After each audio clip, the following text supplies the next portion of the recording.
ਸਤਨਾਮ ਸ਼੍ਰੀ ਵਾਹਿਗੁਰੂ ਸਾਹਿਬ ਜੀ।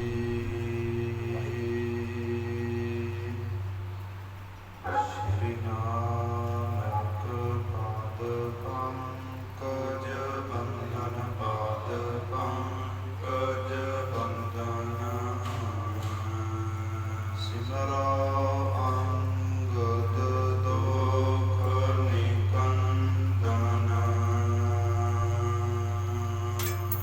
ਅਮਰਦਾਸ ਗੁਰ ਹਿਰਦੈ ਤੇ ਆਵੋ ਹਿਰਦੈ ਤੇ ਆਵੋ ਨਾਮ ਸਾਸ ਗੁਣ ਗਾਵੋ ਸ਼੍ਰੀ ਅਰਜਨ ਬਿਗਨਨ ਕੇ ਨਾਸ਼ਕ ਬਿਗਨਨ ਕੇ ਨਾਸ਼ਕ ਹਰਿ ਗੋਬਿੰਦ ਸੋਭ ਸਮਤ ਪ੍ਰਕਾਸ਼ਕ ਸ਼੍ਰੀ ਹਰਿ ਰਾਇ ਨਮੋ ਕਰ ਜੋਰੀ ਨਮੋ ਕਰ ਜੋਰੀ ਗੁਰ ਹਰਿ ਕ੍ਰਿਸ਼ਨ ਮਨਾਏ ਬਿਹੋਰੀ ਤੇਜ ਬਹਾਦਰ ਪਰਮ ਕਿਰਪਾਲਾ ਪਰਮ ਕਿਰਪਾਲਾ ਸ਼੍ਰੀ ਗੁਰੂ ਗੋਬਿੰਦ ਸਿੰਘ ਬਿਸਾਲਾ ਤਰੋ ਤਰਾ ਕਰ ਪੁਨ ਪੁਨ ਸੀਸਾ ਪੁਨ ਪੁਨ ਸੀਸਾ ਬੰਦਾ ਬਾਰ ਬਾਰ ਜਗਦੀਸਾ ਜਿਸ ਮਹਿ ਅੰਮ੍ਰਿਤ ਗਿਆਨ ਹੈ ਨਾਨਕ ਭਗਤ ਵਿਰਾਗ ਗੁਰੂ ਗ੍ਰੰਥ ਸਾਹਿਬ ਓਦਤ ਬੰਦ ਕਰ ਅਨੁਰਾਗ ਸ੍ਰੀ ਗੁਰ ਸ਼ਬਦ ਕਮਾਏ ਜਿਨਾ ਜੀਤੇ ਪੰਜ ਵਿਕਾਰ ਤਿਨ ਸੰਤਨ ਕਾ ਬੰਦਨਾ ਸਿਰ ਚਰਨਨ ਪਰ ਧਾਰ ਏਕ ਓੰਕਾਰਾ ਸਤਿਗੁਰੂ ਤੇ ਪ੍ਰਸਾਦ ਸਚ ਹੋਏ। ਵਾਹਿਗੁਰੂ ਜੀ ਕੀ ਫਤਿਹ। ਵਿਘਨ ਵਿਨਾਸ਼ਣ ਸੋਏ। ਵਾਹਿਗੁਰੂ ਜੀ ਕੀ ਫਤਿਹ। ਵਿਘਨ ਵਿਨਾਸ਼ਣ ਸੋਏ। ਭਗਤ ਪਾਵਨ ਭਗਤ ਵਸ਼ਲ ਕਿਰਪਾ ਨਿਧਾਨ ਰਹਿਮਤਾਂ ਦੇ ਸਾਗਰ ਮੇਰੀ ਪੀਰੀ ਦੇ ਮਾਲਕ ਸਾਹਿਬ ਸ੍ਰੀ ਗੁਰੂ ਹਰਗੋਬਿੰਦ ਸਾਹਿਬ ਜੀਆਂ ਦੇ ਪਾਵਨ ਔਰ ਪਵਿੱਤਰ ਅਸਥਾਨ ਦੇ ਉੱਪਰ ਸਾਹਿਬ ਸ੍ਰੀ ਗੁਰੂ ਗ੍ਰੰਥ ਸਾਹਿਬ ਜੀਆਂ ਦੇ ਚਰਨ ਪਰਸ ਰਹੀ ਗੁਰੂ ਰੂਪ ਗੁਰੂ ਖਾਲਸਾ ਸਾਧ ਸੰਗਤ ਜੀ ਸਤਿਗੁਰਾਂ ਦੀ ਅਪਾਰ ਕਿਰਪਾ ਬਖਸ਼ਿਸ਼ ਰਹਿਮਤ ਦਾ ਸਦਕਾ ਜੋ ਲੜੀਵਾਰ ਗੁਰ ਇਤਿਹਾਸ ਵਿਚਾਰ ਰਹੇ ਹਾਂ ਆਹ ਵਿਚਾਰਾਂ ਦੀ ਸਾਂਝ ਪਾਉਣ ਤੋਂ ਪਹਿਲਾਂ ਗੁਰਦੇਵ ਸਤਿਗੁਰਾਂ ਦੁਆਰਾ ਬਖਸ਼ਿਸ਼ ਕੀਤੀ ਗਈ ਫਤਿਹ ਦੁਹਾਈਏ ਪਾਈਏ ਆਗਿਆ ਆਖੋ ਜੀ ਵਾਹਿਗੁਰੂ ਜੀ ਕਾ ਖਾਲਸਾ ਵਾਹਿਗੁਰੂ ਜੀ ਕੀ ਫਤਿਹ। ਸਾਹਿਬ ਸ੍ਰੀ ਗੁਰੂ ਨਾਨਕ ਦੇਵ ਜੀ ਦੀ ਜੀਵਨ ਗਾਥਾ ਵਿਚਾਰ ਰਹੇ ਹਾਂ।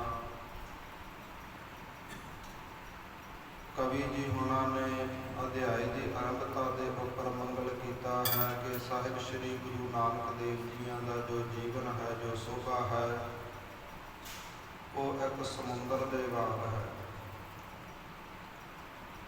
ਅਤੇ ਭਾਈ ਬਾਲਾ ਜੀਆਂ ਦੀ ਜੋ ਸੋਭਾ ਹੈ ਉਹ ਮੰਦਰਾਚਲ ਪਹਾੜ ਦੇ ਵਰਗੀ ਹੈ। ਜਿਸ ਸਮੇਂ ਦੇਵਤਿਆਂ ਅਤੇ ਦੈਂਤਾਂ ਨੇ ਕਰਕੇ ਇੱਕ ਪਹਾੜ ਨੂੰ ਰਿੜਕਿਆ ਹੈ, ਇੱਕ ਸਮੁੰਦਰ ਨੂੰ ਪਹਾੜ ਦੇ ਨਾਲ ਰਿੜਕਿਆ ਹੈ ਤੇ ਵਿੱਚੋਂ 14 ਰਤਨ ਪ੍ਰਾਪਤ ਹੋਏ ਨੇ। ਕਵੀ ਜੀ ਕਹਿੰਦੇ ਜਦੋਂ ਇਤਿਹਾਸ ਰੂਪੀ ਸਮੁੰਦਰ ਨੂੰ ਵਿਚਾਰਾਂ ਦੇ ਪਹਾੜ ਨਾਲ ਰਿੜਕਦੇ ਹਾਂ, ਵਿੱਚੋਂ ਕੀ ਪ੍ਰਾਪਤ ਹੁੰਦਾ ਹੈ? ਕਹਿੰਦੇ ਗਿਆਨ ਰੂਪੀ ਅੰਮ੍ਰਿਤ ਪ੍ਰਾਪਤ ਹੁੰਦਾ ਹੈ, ਸੁੱਖ ਪ੍ਰਾਪਤ ਹੁੰਦੇ ਨੇ, ਸ਼ਾਂਤੀ ਪ੍ਰਾਪਤ ਹੁੰਦੀ ਹੈ। ਤੇ ਜਿਵੇਂ ਸਮੁੰਦਰ ਨੂੰ ਰਿੜਕਿਆਂ ਵਿੱਚੋਂ ਅੰਮ੍ਰਿਤ ਅਤੇ ਜ਼ਹਿਰ ਸ਼ਰਾਬ ਇਕੱਠਿਆਂ ਨਿਕਲੇ ਸਨ।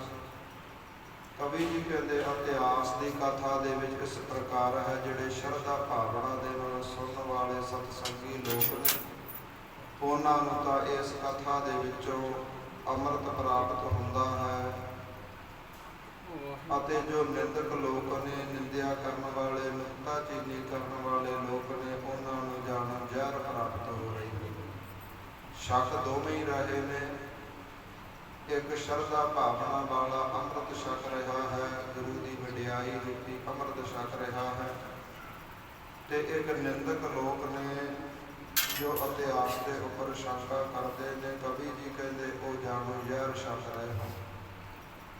ਇਸ ਪ੍ਰਕਾਰ ਕਵੀ ਜੀ ਉਹਨਾਂ ਨੇ ਗੱਲ ਸਮਝਾਇਆ ਹੈ ਕਿ ਧੰਨ ਸਾਹਿਬ ਸ੍ਰੀ ਗੁਰੂ ਅੰਗਦ ਦੇਵ ਜੀ ਮਹਾਰਾਜ ਜਿਸ ਸਮੇਂ ਸੱਚਖੰਡ ਪਿਆਲਾ ਕੀਤੇ ਨੇ, ਉਸ ਤੋਂ ਬਾਅਦ ਗੁਰੂ ਅਮਰਦਾਸ ਜੀ ਮਹਾਰਾਜ, ਫਿਰ ਗੁਰੂ ਰਾਮਦਾਸ ਪਾਤਸ਼ਾਹ ਜਦੋਂ ਗੁਰਤਾ ਗੱਦੀ ਤੇ ਆਉਂਦੇ ਨੇ, ਤੇ ਗੁਰੂ ਰਾਮਦਾਸ ਪਾਤਸ਼ਾਹ ਦਾ ਇੱਕ ਬਹੁਤ ਹੀ ਪਿਆਰਾ ਅਨੰਦ ਸੇਵਕ ਹੈ ਭਾਈ ਹੰਦਾਲੂ, ਜੋ ਸਤਿਗੁਰਾਂ ਦਾ ਬਹੁਤਾ ਸਤਿਕਾਰ ਕਰਦਾ ਹੈ, ਬੜੀ ਸ਼ਰਧਾ ਭਾਵਨਾ ਵਾਲਾ ਸਿੱਖ ਹੈ। ਸਾਰਾ ਦਿਨ ਗੁਰੂ ਕੇ ਲੰਗਰਾਂ ਦੇ ਵਿੱਚ ਪ੍ਰਸ਼ਾਦੇ ਪਕਾਉਣ ਦੀ, ਆਟਾ ਗੁੰਨਣ ਦੀ ਸੇਵਾ ਕਰਦਾ ਰਹਿੰਦਾ। ਇੱਕ ਦਿਨ ਭਾਈ ਹੰਦਾਲੂ ਜੀ ਆਟਾ ਗੁੰਨ ਰਹੇ ਨੇ, ਧੰਨ ਸਾਹਿਬ ਸ੍ਰੀ ਗੁਰੂ ਰਾਮਦਾਸ ਪਾਤਸ਼ਾਹ ਲੰਗਰਾਂ ਦਾ ਚੱਕਰ ਮਾਰਨ ਗਏ। ਜਦੋਂ ਗੁਰੂ ਜੀ ਨੂੰ ਆਉਂਦਿਆਂ ਵੇਖਿਆ ਹੈ, ਉਵੇਂ ਹੀ ਰੱਥਾਂ ਦੇ ਉੱਪਰ ਆਟਾ ਲੱਗਿਆ ਹੈ, ਸਤਿਕਾਰ ਵਜੋਂ ਉੱਠ ਕੇ ਖੜਾ ਹੋਇਆ ਹੈ।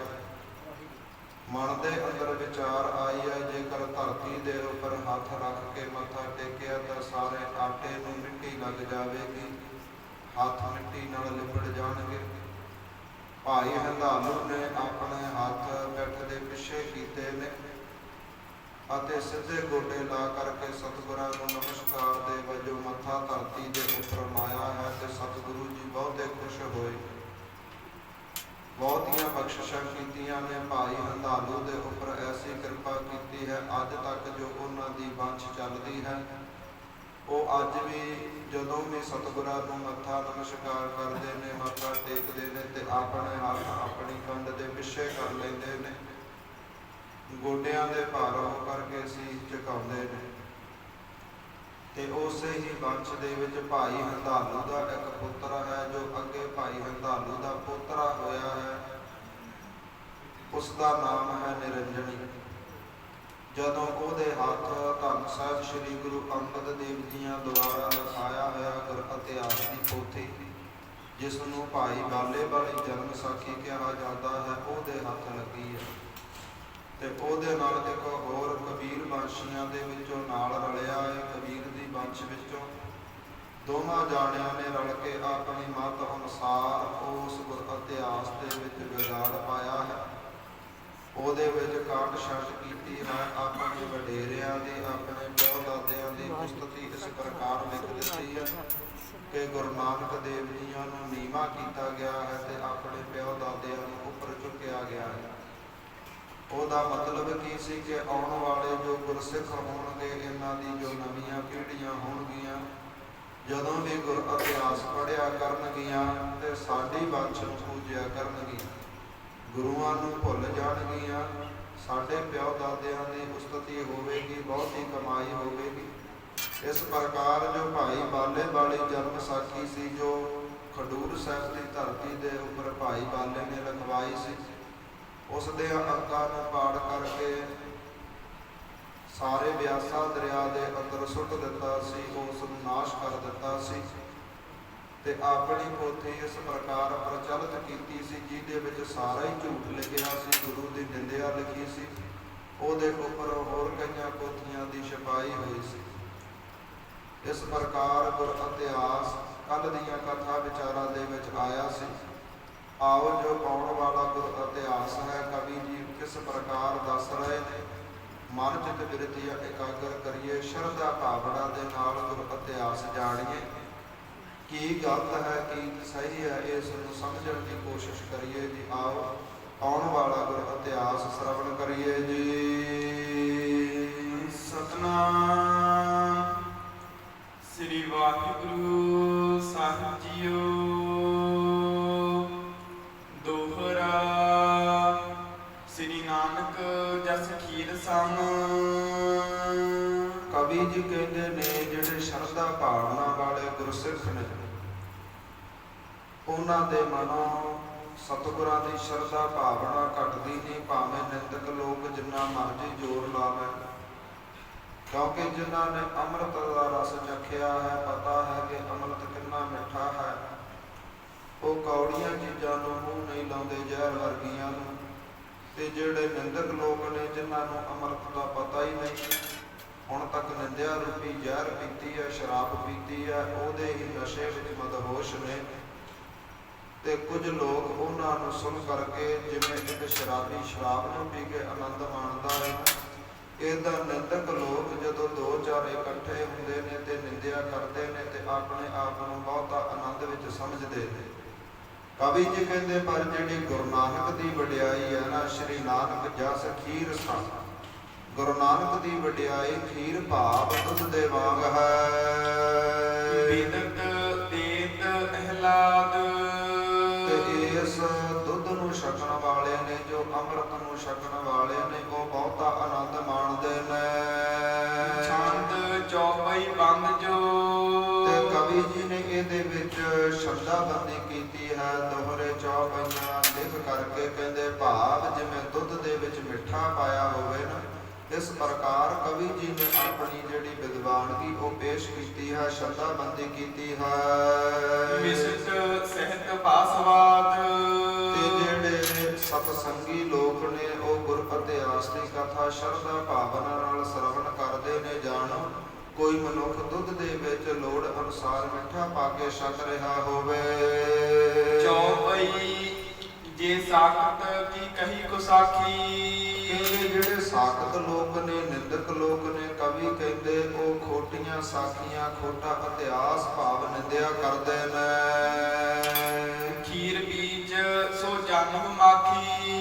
ਕਵੀ ਜੀ ਕਹਿੰਦੇ ਉਹਨਾਂ ਦਾ ਜੀਵਨ ਇਸ ਪ੍ਰਕਾਰ ਜਾਣ ਲਵੋ ਜਿਵੇਂ ਸ਼ੁੱਧ ਪਵਿੱਤਰ ਦੁੱਧ ਦੇ ਵਿੱਚ ਆ ਕੇ ਮੱਖੀ ਡਿੱਗ ਪਈ ਹੋਵੇ।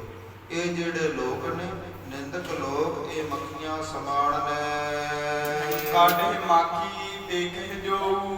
ਕਹਿੰਦੇ ਜਿਹੜੇ ਸਤਸੰਗੀ ਲੋਕ ਨੇ ਨਾ, ਜਿਹੜੇ ਗੁਰੂ ਦੇ ਉੱਪਰ ਸ਼ਰਧਾ ਰੱਖਣ ਵਾਲੇ ਲੋਕ ਨੇ, ਜਦੋਂ ਇਹਨਾਂ ਦੇ ਕੋਲ ਆ ਕੇ ਕੋਈ ਨਿੰਦਿਆ ਕਰਦਾ ਹੈ, ਕਹਿੰਦੇ ਜਿਵੇਂ ਕੋਈ ਸਿਆਣਾ ਪੁਰਸ਼ ਦੁੱਧ ਦੇ ਵਿੱਚੋਂ ਮੱਖੀ ਕੱਢ ਕੇ ਛਕ ਲਵੇ, ਕਹਿੰਦੇ ਇਸ ਪ੍ਰਕਾਰ ਇਹਨਾਂ ਨੂੰ ਮੱਖੀਆਂ ਵਾਂਗ ਕੱਢ ਦਿੰਦੇ ਨੇ।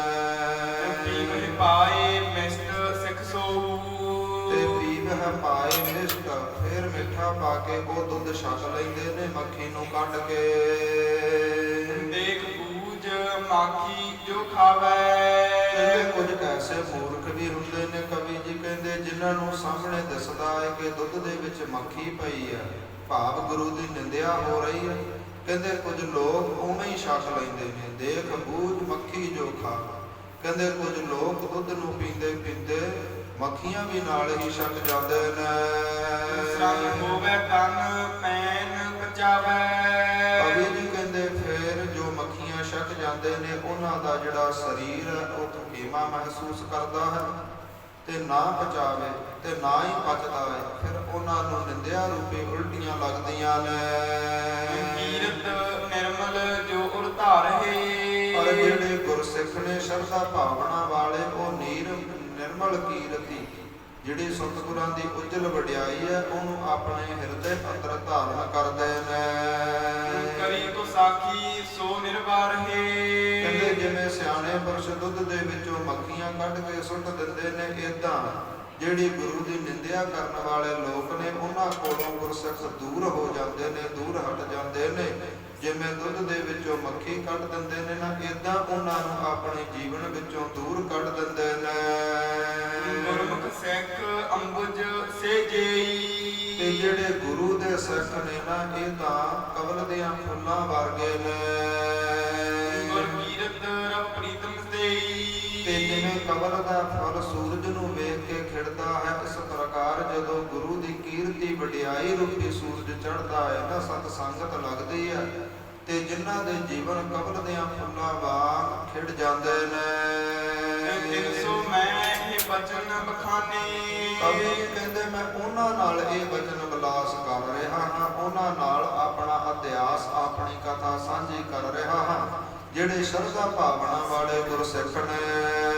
ਸੁੰਦਰ ਮਹਿਮਾ ਜੇ ਮਾਨੇ ਕਹਿੰਦੇ ਜਿਹੜੇ ਗੁਰੂ ਦੀ ਮਹਿਮਾ ਸੁਣਦੇ ਨੇ ਤੇ ਮੰਨਦੇ ਨੇ ਕਿ ਵਾਕਿਆ ਹੀ ਸਾਡਾ ਗੁਰੂ ਐਡਾ ਬਲੀ ਸੀ, ਵਾਕਿਆ ਹੀ ਸਾਡਾ ਗੁਰੂ ਐਡਾ ਸ਼ਕਤੀ ਵਾਲਾ ਸੀ, ਵਾਕਿਆ ਹੀ ਸਾਡਾ ਗੁਰੂ ਐਡਾ ਮਹਾਨ ਸੀ। ਕਹਿੰਦੇ ਮੈਂ ਇਹ ਕਥਾ ਵਾਰਤਾ ਉਹਨਾਂ ਨਾਲ ਸਾਂਝੀ ਕਰਦਾ ਹਾਂ ਜਿਹੜੇ ਗੁਰੂ ਦੀ ਮਹਿਮਾ ਜਾਣਦੇ ਨੇ। ਡੋਗਰਾ ਬੇਮੁਖ ਮਨ ਜ ਲੂਕ ਜੋ ਕਹਿੰਦੇ ਜਿਹੜੇ ਬੇਮੁਖ ਲੋਕ ਨੇ ਨਾ, ਕਵੀ ਜੀ ਕਹਿੰਦੇ ਉਹ ਉਹਨਾਂ ਦੀ ਬਿਰਤੀ ਹੈ, ਉਹਨਾਂ ਦਾ ਜਿਹੜਾ ਜੀਵਨ ਹੈ ਉਹ ਉੱਲੂਆਂ ਵਰਗਾ ਹੈ। ਸਾਖਤ ਮਨ ਬਚਕਾਏ ਤੇ ਸਾਖਤ ਮਨ ਬਚਕਾਏ, ਕਹਿੰਦੇ ਜਿਹੜੇ ਸਾਖਤ ਲੋਕ ਨੇ ਨਾ ਉਹਨਾਂ ਦੇ ਨਾਲ ਮੈਂ ਕੋਈ ਵਚਨ ਵਿਲਾਸ ਨਹੀਂ ਕਰਦਾ, ਜਿਹੜੇ ਸ਼ਰਧਾ ਭਾਵਨਾ ਤੋਂ ਹੀਣੇ ਨੇ ਉਹਨਾਂ ਨਾਲ ਮੇਰਾ ਕੋਈ ਵਚਨ ਵਿਲਾਸ ਨਹੀਂ। ਕੇ ਸੰਗ ਨਾ ਬਹਿਸ ਤੇ ਹੋ ਉਹਨਾਂ ਦੇ ਨਾਲ ਨਾ ਤਾਂ ਮੇਰੀ ਕੋਈ ਵਿਚਾਰ ਹੈ ਤੇ ਨਾ ਹੀ ਕੋਈ ਮੈਂ ਬਹਿਸ ਕਰਦਾ ਹਾਂ, ਮੈਂ ਕਿਛ ਕਹੋ ਅਲਾਏ ਤੇ ਨਾ ਹੀ ਉਹਨਾਂ ਨੂੰ ਕੁਝ ਬੋਲ ਕੇ ਮੈਂ ਕਹਿੰਦਾ ਸਮਝਾਉਂਦਾ ਹਾਂ। ਚੌਪਈ ਜੋ ਸਾਖਤ ਮਤ ਜਗਤ ਕੇ ਮਾਹੀ ਕਹਿੰਦੇ ਜਿੰਨੇ ਵੀ ਸਾਖਤ ਲੋਕ ਨੇ, ਸ਼ਰਧਾ ਭਾਵਨਾ ਤੋਂ ਹੀਣੇ ਲੋਕ ਨੇ ਸੰਸਾਰ ਵਿੱਚ, ਚਿਤ ਸਮਝਤ ਸੁਖ ਦਾਚਿਤ ਨਾਹੀ ਉਹਨਾਂ ਦੇ ਹਿਰਦੇ ਕਦੇ ਵੀ ਸਮਝਦੇ ਨਹੀਂ, ਉਹ ਕਦੇ ਵੀ ਜਿੰਨਾ ਮਰਜ਼ੀ ਸਮਝਾ ਲਈਏ ਉਹ ਸਾਰੀ ਗੱਲ ਸੁਣਨ ਤੋਂ ਬਾਅਦ ਇਹ ਕਹਿ ਦਿੰਦੇ ਨੇ ਲਾ ਇਹ ਐਂ ਕਿਵੇਂ ਹੋਵੇਗਾ, ਜਾਂ ਬਾਬਾ ਦੀਪ ਸਿੰਘ ਜੀ ਕਿਵੇਂ ਸੀਸ ਤੋਂ ਬਿਨਾਂ ਲੜ ਲਏ, ਜਾਂ ਹੋਰ ਗੁਰਸਿੱਖ ਹੋਏ ਨੇ ਜੋ ਦੇਗਾਂ ਦੇ ਵਿੱਚ ਉਬਲੇ ਨੇ, ਤਵੀਆਂ ਦੇ ਉੱਪਰ ਭੱਠੀਆਂ ਦੇ ਉੱਪਰ ਉਬਲੇ ਗਏ ਨੇ, ਬਿਠਾਏ ਗਏ ਨੇ, ਇਹ ਕਿਵੇਂ ਹੋ ਜਾਵੇ। ਕਹਿੰਦੇ ਉਹਨਾਂ ਨੂੰ ਜਿੰਨਾ ਮਰਜ਼ੀ ਹਵਾਲੇ ਦੇ ਕੇ ਪ੍ਰਮਾਣ ਦੇ ਕੇ ਸਮਝਾ ਲਈਏ ਗੁਰੂ ਦੀ ਸੋਭਾ, ਉਹਨਾਂ ਦੇ ਮਨ ਕਦੇ ਵੀ ਸਮਝਦੇ ਨਹੀਂ, ਸਾਰੀ ਗੱਲ ਸੁਣਨ ਤੋਂ ਬਾਅਦ ਦੰਦ ਕੱਢ ਲੈਂਦੇ ਨੇ। ਕਹਿੰਦੇ ਇਹ ਮੂਰਖਾਂ ਦੀ ਨਿਸ਼ਾਨੀ ਹੈ। ਜੇ ਬਿਦ ਆਪ ਆਨ ਸਮਝਾਵੇ ਕਹਿੰਦੇ ਜਿਸ ਨੇ ਸੰਸਾਰ ਬਣਾਇਆ ਹੈ ਨਾ ਬ੍ਰਹਮੇ ਨੇ, ਕਹਿੰਦੇ ਜੇਕਰ ਉਹ ਬ੍ਰਹਮਾ ਵੀ ਆ ਕੇ ਸਮਝਾਵੇ। ਬ੍ਰਹਮੇ ਨੂੰ ਕਿਸੇ ਨੇ ਪੁੱਛਿਆ ਹੈ, ਕਹਿਣ ਲੱਗੇ ਮਹਾਰਾਜ ਇਹ ਭਗਵਾਨ ਸਮੁੰਦਰ ਬੜੇ ਵੱਡੇ ਵੱਡੇ ਬਣਾ ਦਿੱਤੇ ਨੇ। ਬ੍ਰਹਮਾ ਕਹਿੰਦਾ ਭਾਈ ਤਰਨ ਵਾਸਤੇ ਜਹਾਜ਼ ਵੀ ਬਣਾਏ। ਕਹਿੰਦੇ ਜੀ ਹਨੇਰਾ ਬਹੁਤ ਹੈ, ਕਹਿੰਦੇ ਸੂਰਜ ਦਾ ਪ੍ਰਬੰਧ ਹੈ, ਲਾਈਟਾਂ ਦਾ ਪ੍ਰਬੰਧ ਹੈ, ਕਈ ਵਾਰੀ ਹਵਾ ਬੰਦ ਹੋ ਜਾਂਦੀ ਹੈ, ਕਹਿੰਦੇ ਪੱਖੇ ਬਣਾ ਦਿੱਤੇ। ਬ੍ਰਹਮੇ ਨੇ ਹਰ ਇੱਕ ਚੀਜ਼ ਦਾ ਇਲਾਜ ਬਣਾ ਦਿੱਤਾ ਹੈ, ਸੱਪ ਡੱਸੇ ਦਵਾਈਆਂ ਦਾ ਇਲਾਜ ਹੈ। ਕਹਿੰਦੇ ਮੂਰਖ ਨੂੰ ਸਮਝਾਉਣ ਵਾਸਤੇ ਕੁਝ ਬਣਾਇਆ ਹੈ, ਤੇ ਬ੍ਰਹਮੇ ਨੇ ਦੋਨੋਂ ਹੱਥ ਜੋੜ ਦਿੱਤੇ ਕਿ ਸੰਸਾਰ ਦੇ ਵਿੱਚ ਮੈਂ ਹਰ ਇੱਕ ਚੀਜ਼ ਦਾ ਇਲਾਜ ਬਣਾਇਆ ਹੈ, ਹਰ ਇੱਕ ਚੀਜ਼ ਦਾ ਹੱਲ ਕੀਤਾ ਹੈ, ਜੇ ਦੁੱਖ ਹੈ ਤੇ ਸੁੱਖ ਵੀ ਬਣਾਏ ਨੇ। ਕਹਿੰਦੇ ਪਰ ਬ੍ਰਹਮਾ ਕਹਿੰਦਾ ਬਈ ਜਿਹੜੇ ਮੂਰਖ ਨੇ ਨਾ ਇਹਨਾਂ ਨੂੰ ਸਮਝਾਉਣ ਵਾਸਤੇ ਕੋਈ ਜੜੀ ਬੂਟੀ, ਕੋਈ ਵੀ ਨੁਸਖਾ, ਕੋਈ ਵੀ ਚੀਜ਼ ਮੈਂ ਪੈਦਾ ਨਾ ਕਰ ਸਕਿਆ। ਭਾਵ ਕਵੀ ਜੀ ਕਹਿੰਦੇ ਨੇ ਕਹਿੰਦੇ ਜਿਨ੍ਹਾਂ ਨੂੰ ਆ ਕੇ ਕਹਿੰਦੇ ਬ੍ਰਹਮਾ ਵੀ ਭਾਵੇਂ ਆਪ ਸਮਝਾਵੇ, ਜੇ ਬਿਦ ਆਪ ਆਣ ਸਮਝਾਵੇ। ਜਿਹਨੇ ਸੰਸਾਰ ਬਣਾਇਆ ਹੈ, ਸੰਸਾਰ ਪੈਦਾ ਕੀਤਾ ਹੈ, ਜੇਕਰ ਕੋਈ ਬ੍ਰਹਮਾ ਵੀ ਸਮਝਾਵੇ ਨਹੀਂ ਦੁਸ਼ਟਤਾ ਪੁਰਤੇ ਜਾਵੇ। ਕਹਿੰਦੇ ਜਿਹੜਾ ਖੋਟਾ ਪਾਣ ਹੈ ਨਾ ਸਿਰ ਜੇ ਤਾਂ ਮਾਰੀ ਜਾਣਗੇ ਸੁਣ ਸੁਣ ਕੇ। ਕਹਿੰਦੇ ਜਿਹੜਾ ਖੋਟਾ ਪਾਣ ਹੈ ਪਰ ਇਹਨਾਂ ਦੇ ਦਿਲਾਂ ਵਿੱਚੋਂ ਨਹੀਂ ਜਾਂਦਾ। ਰਸ ਭੁੱਖ ਹੈ ਤੇ ਲਤਾ ਸੋ ਫਲ ਹੈ। ਕਵੀ ਜੀ ਕਹਿੰਦੇ ਇਹਨਾਂ ਦਾ ਜੀਵਨ ਕਿਵੇਂ ਹੈ, ਕਹਿੰਦੇ ਜਿਵੇਂ ਗੰਨੇ ਦੇ ਰੋਹ ਦੇ ਨਾਲ ਕੋਈ ਕਰੇਲੇ ਦੀ ਵੱਲ ਨੂੰ ਪਾਲੇ ਨਾ, ਕੋਈ ਤੁੰਬੇ ਦੀ ਵੱਲ ਨੂੰ ਪਾਲੇ ਜਿਹੜੀ ਕੜੱਤਣ ਵਾਲੀ ਹੁੰਦੀ ਹੈ, ਕਹਿੰਦੇ ਉਹਨੂੰ ਗੰਨੇ ਦਾ ਰੋਹ ਪਾ ਪਾ ਕੇ ਪਾਣੀ ਦੀ ਥਾਂ ਤੇ ਪਾਲਿਆ ਜਾਵੇ। ਫਾਨਤ ਸੁਤ ਹੈ ਕਰ ਅਬਲਾਵ ਹੈ। ਤੇ ਕਹਿੰਦੇ ਇਹ ਵੀ ਛੱਡੋ ਜਿਹੜੀਆਂ ਵੱਟਾਂ ਨੇ ਉਹ ਮਿਸ਼ਰੀ ਦੀਆਂ ਬਣਾ ਦਿੱਤੀਆਂ ਜਾਣ। ਜਿਹੜੀ ਮਿਸ਼ਰੀ ਸਭ ਤੋਂ ਮਿੱਠੀ ਹੁੰਦੀ ਹੈ ਨਾ, ਉਹਦੀਆਂ ਵੱਟਾਂ ਬਣਾ ਦਿੱਤੀਆਂ ਜਾਣ। ਜਿੱਥੇ ਇਹ ਕਰੇਲਿਆਂ ਦੀ ਜਾਂ ਤੁੰਬੇ ਦੀ ਬਲ ਲੱਗੀ ਹੋਵੇ। ਸਿੱਧਾ ਕੰਧ ਪਰ ਬਿਦ ਹੈ ਸੋਏ। ਕਵੀ ਜੀ ਕਹਿੰਦੇ ਇੱਥੇ ਹੀ ਬਸ ਨਹੀਂ, ਜੇਕਰ ਇਹਨਾਂ ਦੀ ਜਿਹੜੀ ਇਹ ਕੜਤਣ ਵਾਲੀ ਵੇਲ ਹੈ ਨਾ, ਇਹਨੂੰ ਸਿੱਧਾ ਦੀ ਭਾਵ ਖੰਡ ਦੀ ਕੰਧ ਬਣਾ ਕੇ ਉੱਪਰ ਚੜਾ ਦਿੱਤਾ ਜਾਵੇ। ਕਟ ਤੁੰਬੀ ਕਬ ਮਧੁਰ ਨਾ ਹੋਏ। ਤੇ ਕਦੇ ਕਰੇਲੇ ਮਿੱਠੇ ਨਹੀਂ ਹੁੰਦੇ, ਕਦੇ ਨਿੰਮ ਦੇ ਵਿੱਚੋਂ ਕੜਤਣ ਨਹੀਂ ਜਾਂਦੀ, ਕਦੇ ਤੁੰਬੇ ਦੀ ਜਿਹੜੀ ਵੱਲ ਹੈ ਉਹਦੇ ਵਿੱਚੋਂ ਕਹਿੰਦੇ ਕੜਤਣ ਨਹੀਂ ਜਾਂਦੀ, ਕੜਤਣ ਦੂਰ ਨਹੀਂ ਹੁੰਦੀ। ਭਾਵੇਂ ਪਾਣੀ ਦੀ ਥਾਂ ਤੇ ਰੋਹ ਪਾ ਦੇਵੋ, ਗੰਨੇ ਦਾ ਰਸ ਪਾ ਦੇਵੋ, ਭਾਵੇਂ ਮਿਸ਼ਰੀ ਦੀਆਂ ਵੱਟਾਂ ਬਣਾ ਦੇਵੋ, ਭਾਵੇਂ ਖੰਡ ਦੇ ਕੰਧ ਉੱਪਰ ਇਸ ਵੱਲ ਨੂੰ ਚੜਾ ਦੇਵੋ, ਪਰ ਇਹਨਾਂ ਵਿੱਚੋਂ ਕੜਤਣ ਨਹੀਂ ਜਾਂਦੀ।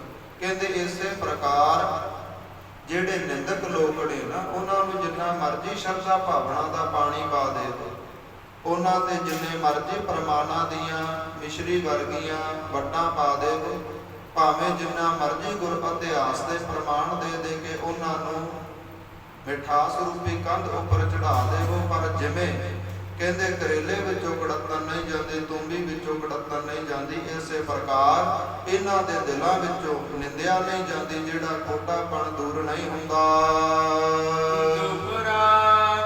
ਸ੍ਰੀ ਨਾਨਕ ਸਭ ਬਿਦ ਵੱਡੇ। ਕਵੀ ਜੀ ਕਹਿੰਦੇ ਜਿਹੜੇ ਸ਼੍ਰੋਮਣੀ ਗੁਰੂ ਨਾਨਕ ਦੇਵ ਜੀ ਨੇ, ਇਹ ਹਰ ਇੱਕ ਤਰੀਕੇ ਤੋਂ, ਹਰ ਇੱਕ ਪੱਖ ਤੋਂ ਬਹੁਤ ਉੱਚੇ ਨੇ, ਬਹੁਤ ਵੱਡੇ ਨੇ। ਕੈਸੇ ਕਰੋ ਉਚਾਰ। ਤੇ ਕੈਸੇ ਕਰੋ ਉਚਾਰ, ਮੈਂ ਇਹਨਾਂ ਦੀ ਮਹਿਮਾ ਕਿਵੇਂ ਉਚਾਰ ਸਕਦਾ। ਕਵੀ ਜੀ ਕਹਿੰਦੇ ਮੇਰੀ ਕੋਈ ਔਕਾਤ ਨਹੀਂ ਕਿ ਮੈਂ ਇਹਨਾਂ ਦੀ ਬਾਬਤ ਕੁਝ ਲਿਖ ਦੇਵਾਂ। ਹਾਂ, ਜਿਵੇਂ ਸਮੁੰਦਰ ਦੇ ਅੰਦਰ ਮੱਛੀ ਤੈਰ ਕਰਕੇ ਠੰਡੇ ਪਾਣੀ ਦਾ ਆਨੰਦ ਤਾਂ ਮਾਣ ਸਕਦੀ ਹੈ, ਪਰ ਜੇਕਰ ਮੱਛੀ ਕਹੇ ਕਿ ਮੈਂ ਸਮੁੰਦਰ ਦਾ ਅੰਤ ਪਾ ਲਵਾਂਗੀ, ਇਹ ਉਹਦੀ ਔਕਾਤ ਨਹੀਂ। ਪੰਛੀ ਅਸਮਾਨ ਦੇ ਵਿੱਚ ਉੱਡ ਕਰਕੇ ਠੰਡੀਆਂ ਹਵਾਵਾਂ ਦਾ ਆਨੰਦ ਤਾਂ ਮਾਣ ਸਕਦਾ ਹੈ, ਪਰ ਜੇ ਕੋਈ ਚਿੜੀ ਕਵੇ ਜਾਂ ਕਾਂ ਕਵੇ ਕਿ ਮੈਂ ਅਸਮਾਨ ਨੂੰ ਨਾਪ ਲਵਾਂਗਾ, ਇਹ ਉਹਦੀ ਔਕਾਤ ਨਹੀਂ। ਕਵੀ ਜੀ ਕਹਿੰਦੇ ਇਸੇ ਪ੍ਰਕਾਰ ਧੰਨ ਸਾਹਿਬ ਸ੍ਰੀ ਗੁਰੂ ਨਾਨਕ ਦੇਵ ਜੀਆਂ ਦਾ ਜੀਵਨ ਬੜਾ ਉੱਚਾ ਹੈ। ਆਪ ਪਰਮੇਸ਼ਰ ਨੇ, ਤੇ ਇੱਕ ਆਮ ਮਨੁੱਖ ਜਿਹੜਾ ਅਧੂਰਾ ਮਨੁੱਖ ਹੈ, ਉਹ ਪੂਰੇ ਦਾ ਕਿਵੇਂ ਅੰਤ ਪਾਵੇਗਾ। ਏਕ ਰੂਮ ਬ੍ਰਹਮੰਡ ਬਹੁ। ਕਵੀ ਜੀ ਕਹਿੰਦੇ ਉਹਨਾਂ ਦੇ ਤਾਂ ਇੱਕ ਕੇਸ ਦੇ ਅੰਦਰ, ਇੱਕ ਰੋਮ ਦੇ ਅੰਦਰ ਕਰੋੜਾਂ ਹੀ ਖੰਡ ਬ੍ਰਹਮੰਡ ਛੁਪੇ ਨੇ। ਤਹਲੀਨੋ ਅਵਤਾਰ। ਤਹਲੀਨੋ ਅਵਤਾਰ, ਐਸੇ ਸ਼ਕਤੀ ਵਾਲੇ ਅਕਾਲ ਪੁਰਖ ਵਾਹਿਗੁਰੂ ਦੇ ਸਰੂਪ ਗੁਰੂ ਨਾਨਕ ਨੇ ਅਵਤਾਰ ਲਿਆ ਹੈ। ਜੋ ਭਈ ਸਿੱਧਨਾਥ ਜੇ ਜਤੀ ਕਹਾਵਹੇ। ਕਹਿੰਦੇ ਸੰਸਾਰ ਦੇ ਉੱਪਰ 84 ਸਿੱਧ ਹੋਏ ਨੇ, 9 ਨਾਥ ਹੋਏ ਨੇ, 6 ਜਤੀ ਹੋਏ ਨੇ। ਇਹ ਜੋ ਵੀ ਆਪਣੇ ਆਪ ਨੂੰ ਬੜੇ ਸ਼ਕਤੀ ਵਾਲੇ ਕਹਾਉਂਦੇ ਨੇ। ਅਮਰ ਭਏ ਮ੍ਰਿਤ ਤੇ ਨਾ ਡਰਾਵਹੇ। ਉਹਨਾਂ ਨੇ ਵੀ ਧੰਨ ਸਾਹਿਬ ਸ੍ਰੀ ਗੁਰੂ ਨਾਨਕ ਦੇਵ ਜੀਆਂ ਦੀ ਐਸੀ ਅਮਰ ਕਥਾ, ਐਸੀ ਗੁਰ ਇਤਿਹਾਸ ਦੀ ਕਥਾ ਆ ਕਰਕੇ ਸਤਸੰਗਾਂ ਦੇ ਵਿੱਚ ਸੁਣੀ ਹੈ, ਤੇ ਜੋ ਨੇ ਨਾ ਉਹਨਾਂ ਨੇ ਵੀ ਮੌਤ ਨੂੰ ਦੂਰ ਕਰ ਦਿੱਤਾ ਹੈ। ਉਹ ਵੀ ਮੌਤ ਤੋਂ ਨਹੀਂ ਡਰਦੇ। ਔਰ ਅਚਾਰਜ ਬਹੁਮਤ ਕੇਈ। ਤੇ ਹੋਰ ਜਿੰਨੇ ਵੀ ਸ਼ਕਤੀਆਂ ਵਾਲੇ, ਕੌਤਕਾਂ ਵਾਲੇ, ਬੜੇ ਮੱਤਾਂ ਦੇ ਜਿਹੜੇ ਲੋਕ ਹੋਏ ਨੇ, ਅੰਗ ਕਲਪਨਾ ਥਪ ਹਿਜਈ। ਜਿਨ੍ਹਾਂ ਦੇ ਮਨ ਦੇ ਅੰਦਰ ਆਪੋ ਆਪਣੇ ਫੁਰਨੇ ਨੇ, ਆਪੋ ਆਪਣੀਆਂ ਕਲਪਨਾ ਨੇ ਧਰਮਾਂ ਨੂੰ ਲੈ ਕਰਕੇ। ਪੀਰਨ ਪੀਰ ਔਦੀਆ ਸਾਰੇ। ਜਿੰਨੇ ਵੀ ਇਸਲਾਮ ਦੇ ਵਿੱਚ ਪੀਰਾਂ ਦੇ ਪੀਰ ਹੋਏ ਨੇ, ਉੱਚ ਕੋਟੀ ਦੇ ਪੀਰ ਹੋਏ ਨੇ, ਜਿੰਨੇ ਵੀ ਔਲੀਏ ਹੋਏ ਨੇ, ਜਿਨਕਰ ਕੌਣ ਪਾਏ ਹੈ ਪਾਰੇ।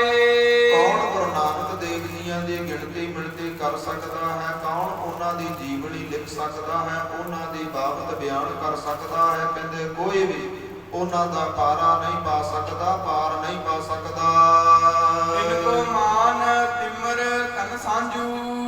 ਕਹਿੰਦੇ ਜਿਹੜੇ ਐਸੇ ਲੋਕ ਨੇ ਨਾ, ਜੇ ਸ਼ਕਤੀਆਂ ਵਾਲੇ ਹੰਕਾਰੀ ਲੋਕ ਨੇ ਜਾਂ ਜਿਹੜੇ ਨਿੰਦਕ ਲੋਕ ਨੇ, ਇਹਨਾਂ ਦਾ ਜੀਵਨ ਇਨਕੋ ਮਾਨ, ਇਹਨਾਂ ਦੇ ਜਿਹੜੇ ਮਨਾਂ ਦਾ ਹੰਕਾਰ ਹੈ ਨਾ, ਉਹ ਤਾਂ ਕਹਿੰਦੇ ਸਾਂਝ ਸੰਧਿਆ ਸਮੇਂ ਦੇ ਹਨੇਰੇ ਵਰਗਾ, ਭਾਵ ਰਾਤ ਦੇ ਘੋਰ ਹਨੇਰੇ ਵਰਗਾ ਹੈ। ਅੰਗ ਕੰਬ ਸੋ ਉਡਗਣ ਰਾਜੂ। ਤੇ ਜਿਹੜੀਆਂ ਪਖੰਡਾਂ ਦੇ ਨਾਲ ਇਹ ਜੁੜੇ ਹੋਏ ਨੇ, ਜਿੰਨੇ ਵੀ ਇਹ ਸਿੱਧ ਹੋਏ ਨੇ, ਜਤੀ ਸਤੀ ਹੋਏ ਨੇ, ਜਿਹੜੇ ਆਪਣੇ ਆਪ ਨੂੰ ਪਰਮੇਸ਼ਰ ਸਮਝਦੇ ਨੇ, ਪਖੰਡ ਕਰਦੇ ਨੇ। ਕਹਿੰਦੇ ਜਿਵੇਂ ਹਨੇਰੀ ਰਾਤ ਦੇ ਅੰਦਰ ਤਾਰੇ ਹੁਣ ਤਾਰਿਆਂ ਵਾਂਗ ਨੇ। ਕਲਾ ਵਿਸਾਲਨ ਕੇਵਲ ਜੇਤੇ। ਕਹਿੰਦੇ ਕਲਾ ਵਿਸਾਲਨ, ਕਹਿੰਦੇ ਸ਼ਕਤੀਆਂ ਪੈਦਾ ਕਰਨ ਵਾਲੀ, ਸ਼ਕਤੀਆਂ ਦਿਖਾਉਣ ਵਾਲੇ। ਕਹਿੰਦੇ ਇਹਨਾਂ ਅੰਦਰ ਭਾਵੇਂ ਬਹੁਤ ਬਲ ਨੇ। ਤਾਰੇ ਬਿਦਨ ਚਮਕਤ ਤੇਤੇ।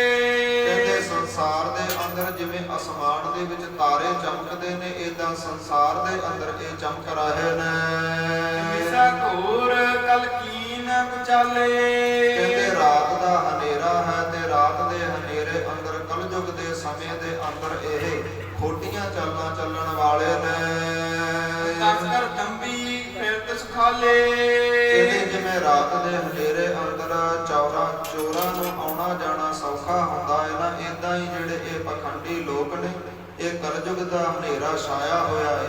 ਜਿਹੜੇ ਲੋਕ ਨੇ ਉਹਨਾਂ ਨੂੰ ਕੁਝ ਵੀ ਨਹੀਂ ਦਿਸ ਰਿਹਾ, ਉਹ ਹਨੇਰੇ ਅੰਦਰ ਅੰਨੇ ਹੋ ਚੁੱਕੇ ਨੇ।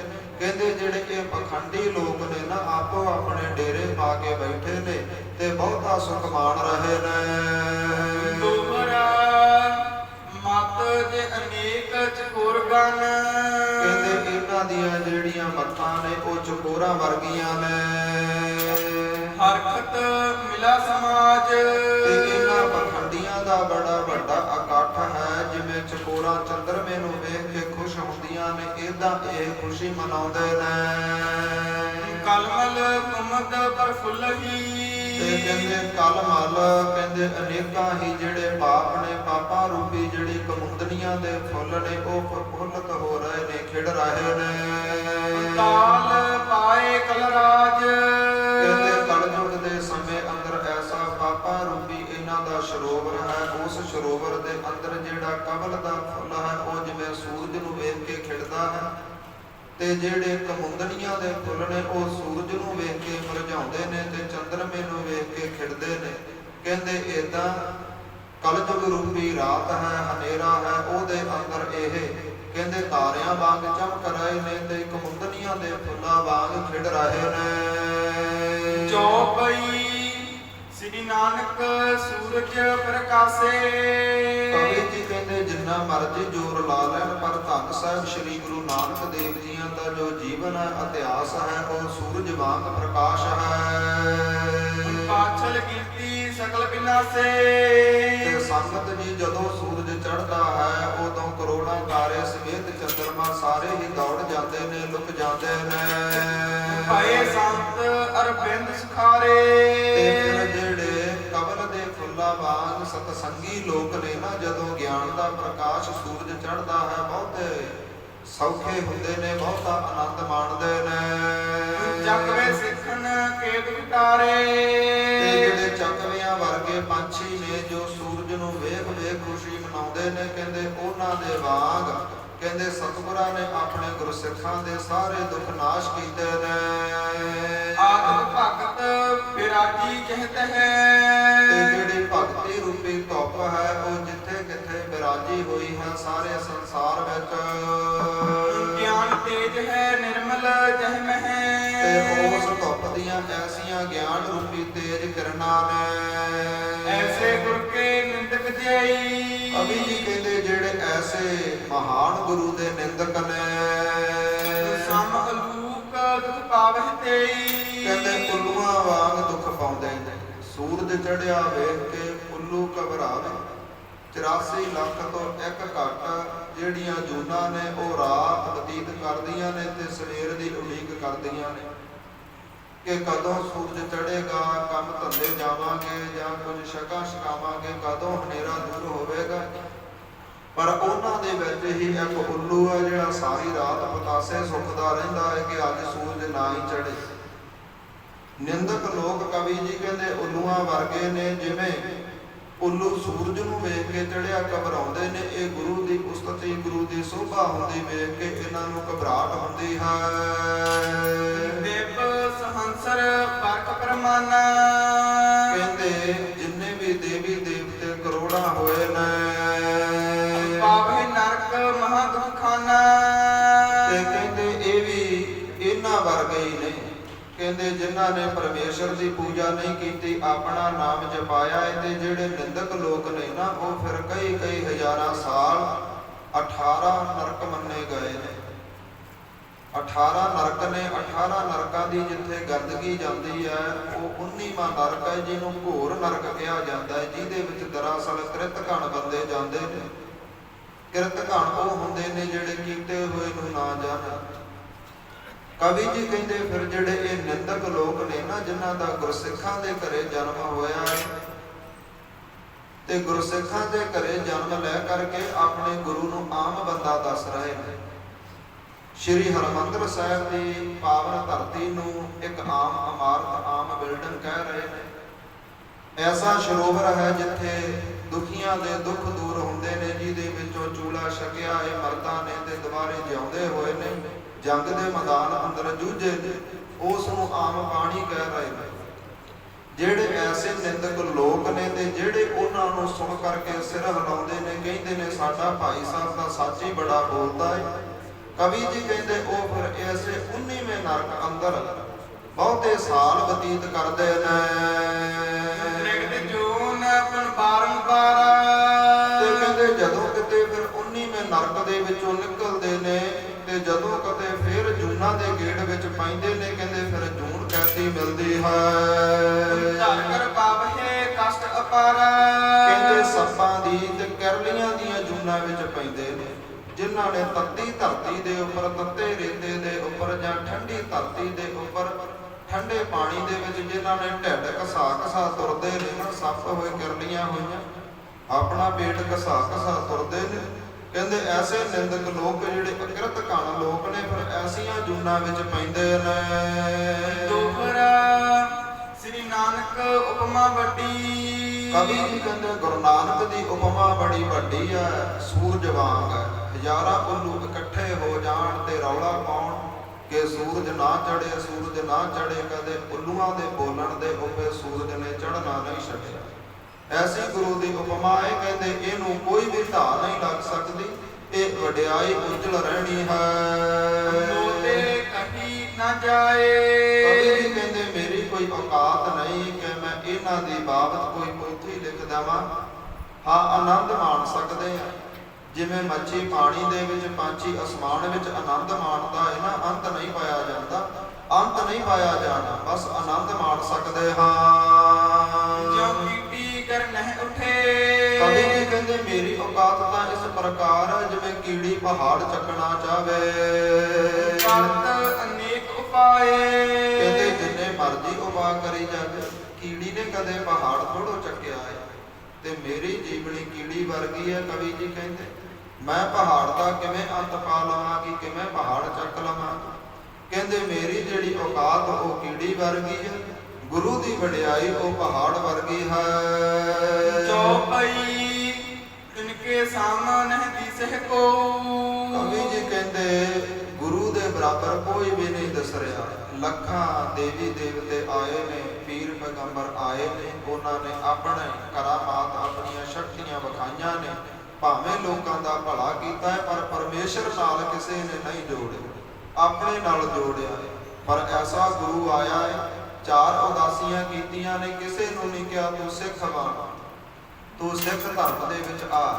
ਅੱਜ ਵੀ 5 ਪਿਆਰੇ ਅੰਮ੍ਰਿਤ ਛਕਾਉਂਦੇ ਨੇ, ਨੰਗੀ ਸ਼੍ਰੀ ਸਾਹਿਬ ਕੱਢ ਕੇ ਇਹੀ ਸਵਾਲ ਕਰਦੇ ਨੇ, ਭਾਈ ਕਿਸੇ ਲਾਲਚ ਵਸ ਹੋ ਕਰਕੇ ਜਾਂ ਕਿਸੇ ਦੇ ਬਹਿਕਾਵੇ ਵਿੱਚ ਆ ਕੇ, ਜਜ਼ਬਾਤੀ ਹੋ ਕੇ, ਮਾਇਆ ਲੈ ਕੇ, ਲਾਲਚ ਵਸ ਆ ਕੇ ਅੰਮ੍ਰਿਤ ਨਾ ਛਕ, ਐਸੇ ਅੰਮ੍ਰਿਤ ਛਕੇ ਦਾ ਕੋਈ ਫਾਇਦਾ ਨਹੀਂ ਹੋਵੇਗਾ।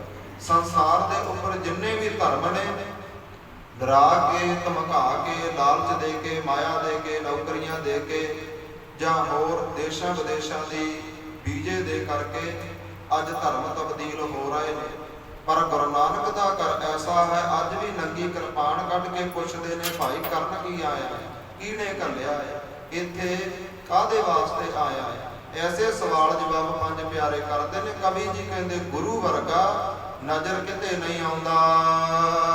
ਜਿਸ ਕੀ ਉਪਮਾ ਦੇਵੋ ਸੋ। ਕਹਿੰਦੇ ਜਿਸ ਕੀ ਉਪਮਾ ਦੇਵੈ ਸੋ, ਕਹਿੰਦੇ ਜਿਹੜੇ ਉਹਦੀ ਉਪਮਾ ਵਡਿਆਈ ਕਰਦੇ ਨੇ। ਜੋ ਉਪਮਾਏ ਕਾਤਮ ਉਪਮਾ। ਕਵੀ ਜੀ ਕਹਿੰਦੇ ਉਹਦੀ ਉਪਮਾ ਮੈਂ ਕੀ ਕਹਿ ਸਕਦਾ ਹਾਂ। ਕੀ ਕਵਾਂ ਗੁਰੂ ਨਾਨਕ ਕਿਹਦੇ ਵਰਗਾ ਹੈ। ਸੰਸਾਰ ਦੇ ਵਿੱਚ ਆਮ ਲੋਕ ਹੁੰਦੇ ਨੇ, ਕਹਿ ਦਿੰਦੇ ਨੇ ਵੀ ਤੂੰ ਤਾਂ ਫਲਾਣੇ ਵਰਗਾ ਹੈ, ਤੇਰਾ ਰੰਗ ਰੂਪ, ਤੇਰੀ ਬੋਲ ਬਾਣੀ, ਤੇਰੇ ਵਿਚਾਰ ਫਲਾਣੇ ਵਰਗੇ ਨੇ, ਕਿਉਂਕਿ ਉਹਦੇ ਵਰਗਾ ਕੋਈ ਹੋਰ ਹੁੰਦਾ ਹੈ। ਹਰ ਇੱਕ ਤੋਂ ਉੱਪਰ ਕੋਈ ਨਾ ਕੋਈ ਹੁੰਦਾ ਹੈ। ਆਪਾਂ ਕਹਿ ਦਿੰਦੇ ਨੇ ਇਹਦੇ ਕੋਲੇ ਤਾਂ ਅਮੀਰੀ ਫਲਾਣੇ ਬੰਦੇ ਵਰਗੀ ਹੈ, ਇਹਦੇ ਕੋਲੇ ਜਾਇਦਾਦ ਫਲਾਣੇ ਜਿੰਨੀ ਹੈ। ਪਰ ਕਵੀ ਜੀ ਕਹਿੰਦੇ ਮੈਂ ਕਿਹਦੇ ਵਰਗਾ ਕਹਾਂ, ਮੈਨੂੰ ਕੋਈ ਨਜ਼ਰ ਨਹੀਂ ਆਉਂਦਾ ਜਿਹਦੇ ਵੱਲ ਮੈਂ ਉਂਗਲ ਕਰਕੇ ਕਹਿ ਦੇਵਾਂ ਕਿ ਮੇਰਾ ਗੁਰੂ ਨਾਨਕ ਇਹਦੇ ਵਰਗਾ ਹੈ। ਹੋਏ ਹਾਸੀ ਤਹਿ ਕਾਕੀ ਭਗਵਾਨ। ਕਵੀ ਜੀ ਕਹਿੰਦੇ ਜੇਕਰ ਕੋਈ ਪ੍ਰਮਾਣ ਦੇਵੇਗਾ ਨਾ, ਕੋਈ ਕਵੀ ਕਹਿ ਦੇਵੇਗਾ ਆਪਣੀ ਲਿਖਤ ਦੇ ਵਿੱਚ ਕਿ ਗੁਰੂ ਨਾਨਕ ਇਹਦੇ ਵਰਗਾ ਹੈ, ਕਹਿੰਦੇ ਉਹਦਾ ਮਖੌਲ ਉੱਡੇਗਾ, ਲੋਕ ਹੱਸਣਗੇ, ਕਿਉਂਕਿ ਗੁਰੂ ਨਾਨਕ ਵਰਗਾ ਗੁਰੂ ਨਾਨਕ ਹੈ। ਗੁਰੂ ਨਾਨਕ ਪਰਮੇਸ਼ਰ ਤੇ ਪਰਮੇਸ਼ਰ ਵਰਗਾ ਹੋਰ ਕੋਈ ਨਹੀਂ। ਇੱਕੋ ਪਰਮੇਸ਼ਰ ਹੈ, ਇੱਕ ਓੰਕਾਰ, ਇੱਕੋ ਹੀ ਪਰਮੇਸ਼ਰ ਹੈ ਜੋ ਸਾਰੇ ਸੰਸਾਰ ਨੂੰ ਚਲਾ ਰਿਹਾ ਹੈ, ਤੇ ਗੁਰੂ ਨਾਨਕ ਆਪਣੇ ਵਰਗਾ ਹੈ। ਗੁਰੂ ਨਾਨਕ ਵਰਗਾ ਕੋਈ ਨਹੀਂ। ਜੇਕਰ ਗੁਰੂ ਨਾਨਕ ਦੀ ਵਡਿਆਈ ਕਰਨੀ ਹੋਵੇ ਤੇ ਇਹ ਕਹਿਣਾ ਪਵੇਗਾ ਕਿ ਗੁਰੂ ਨਾਨਕ ਵਰਗਾ ਹੈ, ਪਰਮੇਸ਼ਰ ਹੈ। ਸ੍ਰੀ ਨਾਨਕ ਜੋ ਹਮਰੇ ਸੁਆਮੀ। ਕਵੀ ਜੀ ਕਹਿੰਦੇ ਜਿਹੜੇ ਸ਼੍ਰੋਮਣੀ ਸਾਹਿਬ ਸ੍ਰੀ ਗੁਰੂ ਨਾਨਕ ਦੇਵ ਜੀ ਸਾਡੇ ਮਾਲਕ ਨੇ, ਜੋਸ ਸੋਸ ਹੈ ਅੰਤਰਜਾਮੀ। ਕਹਿੰਦੇ ਉਹ ਆਪਣੇ ਵਰਗੇ ਨੇ, ਜੈਸੇ ਨੇ ਤੈਸੇ ਨੇ, ਕਹਿੰਦੇ ਜੈਸੇ ਆਪ ਨੇ ਤੈਸੇ ਹੀ ਨੇ। ਕਹਿੰਦੇ ਉਹਨਾਂ ਦੇ ਵਰਗਾ ਹੋਰ ਕੋਈ ਨਹੀਂ, ਕੋਈ ਪ੍ਰਮਾਣ ਉਹਨਾਂ ਦੇ ਬਰਾਬਰ ਨਹੀਂ ਦਿੱਤਾ ਜਾ ਸਕਦਾ। ਕਾਹੇ ਵਧੈ ਨਹਿ ਘਟੈ ਘਟਾਏ। ਕਹਿੰਦੇ ਕਾਹੇ ਵਧੈ ਨਹਿ, ਜੇਕਰ ਕੋਈ ਬੈਠਾ ਕਹਿ ਜਾਵੇ ਗੁਰੂ ਨਾਨਕ ਬੜਾ ਵੱਡਾ ਹੈ, ਵੱਡਾ ਹੈ, ਵੱਡਾ ਹੈ, ਉਹਦੇ ਕਹਿਣ ਤੇ ਉਹਨੇ ਵੱਡਾ ਨਹੀਂ ਹੋਣਾ। ਜੇਕਰ ਕੋਈ ਨਿੰਦਿਆ ਕਰਨ ਵਾਲਾ ਕਹਿ ਦੇਵੇ ਗੁਰੂ ਨਾਨਕ ਨੀਵਾਂ ਹੈ, ਨੀਚ ਹੈ, ਨੀਚ ਹੈ, ਤੇ ਉਹਦੇ ਕਹਿਣ ਦੇ ਨਾਲ ਗੁਰੂ ਨਾਨਕ ਨੇ ਨੀਵਾਂ ਨਹੀਂ ਹੋਣਾ।